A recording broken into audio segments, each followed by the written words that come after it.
Então vamos lá. Giro do mercado, dia 31/1, às 14h22. Hoje, giro de mercado, a gente vai direto para as ações, tá? Por quê? Lembrando que é, assim, vamos juntando as pecinhas do quebra-cabeça, né? Tem um pessoal aí que assiste meus vídeos que gosta de falar essa expressão, juntando as pecinhas do quebra-cabeça. Então, o que que acontece? O que que eu venho falando desde o começo da semana? Pô, teve decisão dos juros, a semana começou meio instável, decisão dos juros na super quarta, Brasil, Estados Unidos, tudo conforme o script, subiu 100 bips no Brasil, se manteve nos Estados Unidos, depois na quinta-feira teve decisão na zona do euro, caiu um pouquinho os juros lá, teve inflação aqui no Brasil, GPM, se eu não me engano, e foram saindo os dados durante toda a semana, teve a questão do DeepSeek, teve várias coisas, uma semana bem movimentada. E teve também ontem a entrevista do Lula. E eu já venho comentando que aqui nas ações aqui do Brasil e o índice futuro só estava precisando de algo assim para ele deslanchar, né?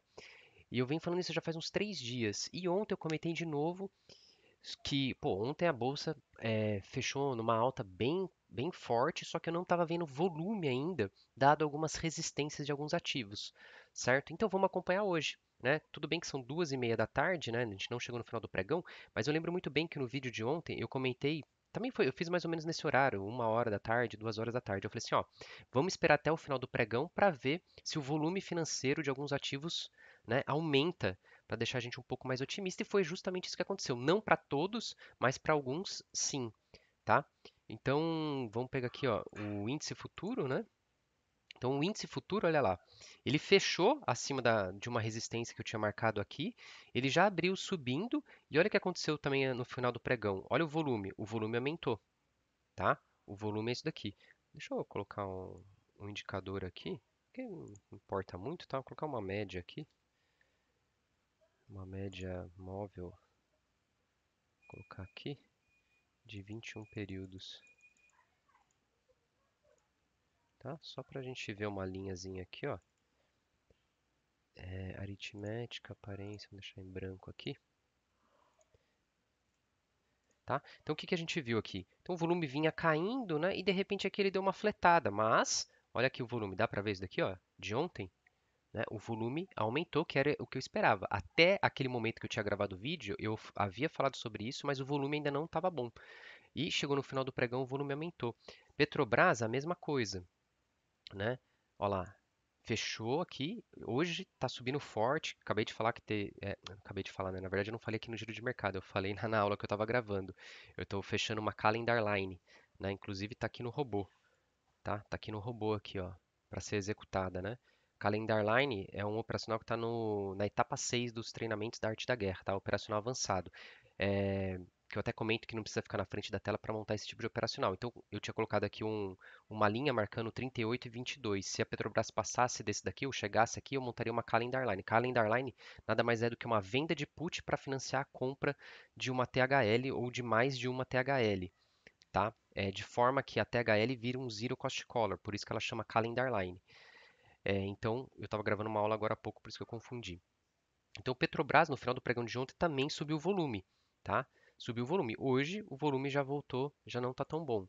Bradesco, interessante, tá? Ele ficou acima daquele 11,80, né, que eu já tinha marcado. No final do dia, o volume também aumentou consideravelmente. Isso é bem importante. Hoje ele já chegou a subir bem mais, tá? Agora, Bradesco está subindo 0,80%, mas ele chegou a subir quase 2%. Ó, Ó, chegou a subir até mais que 2%, então tava bom. Mas ele bateu aqui ele tem uma outra resistência aqui já do passado, no 12,32, que foi justamente aonde ele começou a subir lá em agosto de 2024. Foi justamente essa subida aqui, que foi depois da divulgação do resultado dele, tá? Então, é uma região aqui que tem interesse, tá? E ele bateu ali nela, sentiu, voltou. Ele seria legal se hoje ele já fechasse acima dela, tá? Aí sim eu confiaria mais nessa subida aí, nessa recuperação do Bradesco, tá? Ambev, tá de lado, né? Vamos até marcar aqui um retângulo, né? Para mim ela tá de lado aqui, tá? Ela tá de lado, ela tem que ficar acima do 11,28. Ela tem que ficar acima aqui do 11,28. Só que olha o volume da Ambev, só cai. Volume muito pequeno mesmo o volume deles, tá? O que está interessante na Ambev, eu já tinha comentado também, depois dessa correção de 22%, as volatilidades dela ficaram altas e continuam em patamares altos, tá? A volatilidade implícita. E a volatilidade implícita está mais alta do que a volatilidade histórica, né? Dá para montar estrutura aqui? Dá para montar estrutura, tá? Eu não vou montar nada porque eu já tenho estrutura na Ambev. Mas se eu fosse montar uma estrutura aqui agora, eu montaria ou uma calendar line, tá? Ou eu faria uma venda de put a seco mesmo. Uma venda de put. É claro que perdeu um pouco o time, né? O time da venda, ela já subiu quanto? Ela já subiu quase 5, né? 4,5. A venda de put teria que ter sido aqui no 10,80, lá no fundo do poço mesmo. É aquela hora que quando dá medo, você tem que operar. Mas ainda daria para fazer, tá? Só que eu deixaria a venda de put em terceira opção. Eu montaria um booster aqui no 10,46, tá? Ou uma calendar line em segundo lugar, ou a venda de put a seco mesmo, só que eu ainda faria com. Eu quebraria minha mão em três, tá? Eu faria um terço aqui, né? Se ela voltasse aqui pro fundo, para os 10,70, eu faria a segunda mão, e se ela batesse lá nos 10,40, eu faria a terceira mão, tá bom? Deixa eu ver se 9,20 dela aqui é pandemia, né? Se ela chegasse no 9,20 aqui na pandemia, eu bateria um straddle, tá? Para recomprar as posições anteriores. Copel. Copel, mesma coisa, subiu forte ontem, volume aumentou no final do pregão e agora, né, deveria dar uma continuidade aqui e não está acontecendo isso. Itaú, mesma coisa, ó, final do pregão, olha como que o volume aumentou ontem.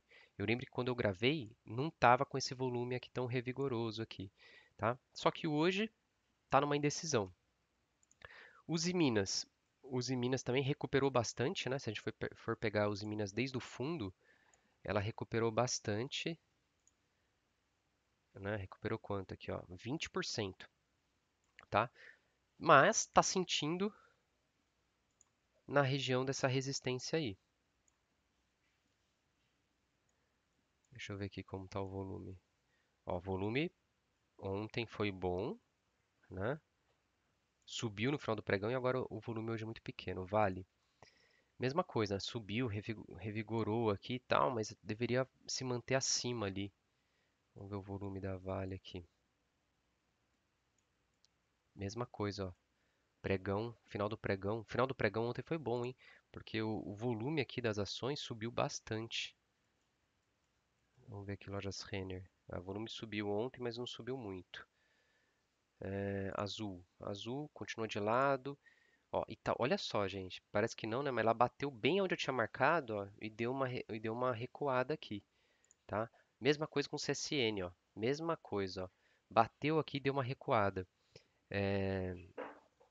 Então, eu esperaria que hoje desse uma continuidade, mas também no final do pregão aumentou o volume financeiro aqui, tá? E BTG, olha só, o BTG já está diferente, ó. Ele já está o quê? Ele subiu, né? Ontem foi forte e hoje está forte também. Então, e é isso que eu queria ver em todos os outros ativos, tá? No BTG está acontecendo. Deixa eu ver se tem algum outro ativo acontecendo isso. Não tem, né, ó. Bateu na resistência, ficou de lado, bateu na resistência. Aqui não tem resistência, vale sem força, bateu na resistência, tá acima da resistência, mas com pouquíssima força. Esse daqui já tá bem acima da resistência, né? Copel, ela trabalha num canal, tá? Num canal de alta há muito tempo já, ó. Ó, dá pra ver? Olha o canalzão de alta dela aqui, ó. Há anos que ela trabalha aqui, ó. Desde 2020, né? Então vai, volta, dá até pra subir aqui um pouco, não, não dá, né? E volta pra cá, ela deu uma bela corrigida, né? Desde setembro, né? Ela corrigiu bem, ó, corrigiu 18,5% e agora já recuperou 13%. Por isso que eu gosto de Copel, tá? Mas ela trabalha num canalzão de alta, é tendência aí, ó. Ela vai ter uma resistênciazinha aqui, ó, no 10, 10,04, mas é que ela chega aí pelo menos no 10,50, tá? Então o giro de mercado hoje foi isso. É, Resumo, né? Falei que as ações já vinham subindo sem volume, que eu gostaria de ver mais volume. Aconteceu isso no final do pregão de ontem, aí a gente junta mais uma pecinha, como que se comportou depois desse volume maior, né? Alguns ativos, ou a grande maioria dos ativos que eu acompanho, ainda estão com força, mas hoje o volume não está dando tanta continuidade, tá bom? E acabei comentando aqui numa estrutura de calendar line em Petrobras, né? Para quem gosta de ficar operando, mesmo o ativo estando nas máximas, é possível sim operar, tá? Basta você pegar essa foto aqui, se você conseguir interpretar o que está aqui, você consegue ganhar dinheiro, tá bom? Então, giro de mercado do dia 31, fechando o mês de janeiro, né? Agora só na segunda-feira e já abrimos já abrindo o mês de fevereiro. Abraço.